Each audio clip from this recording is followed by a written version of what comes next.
RTC chairman बाजी रेड्डी ने किया निजामाबाद में सिटी बस खिदमत का आगाज। शहर में 6 सिटी बसें चलाई जाएगी और इसका किराया सिर्फ 10 था 20 रुपये होगा। लोगों को महफूज सफर के लिए आरटीसी खिदमत से इस्तेफादा करना चाहिए।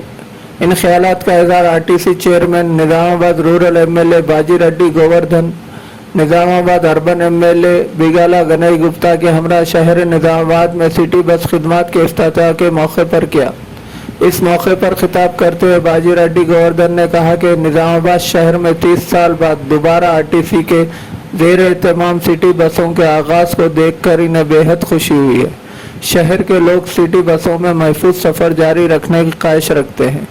सीएम केसीआर ने हर साल बजट में आरटीसी को 1500 करोड़ रुपए मुख्तस किए हैं। इन्होंने कहा कि ज़िले के मरकज़ में बस स्टैंड काफ़ी नहीं है क्योंकि शहर में मुख्तलिफ रियासतों से बस खिदमत जारी है। इन्होंने कहा कि शहर में जल्द ही एक नया बस स्टैंड कायम किया जाएगा। निजामाबाद अर्बन एमएलए बेगाला गणेश गुप्ता ने इस मौके पर कहा कि शहर के लोगों की सहूलत के लिए 4 मेन लाइन पर 6 सिटी बसें चलाई जाएगी और इसका किराया सिर्फ 10 था 20 रुपये होगा। इन्होंने कहा कि रूट में अब के गरीब और मुस्तवस्ता तबके के आम लोगों के लिए मुफीद बनाने के लिए डिज़ाइन किया गया है।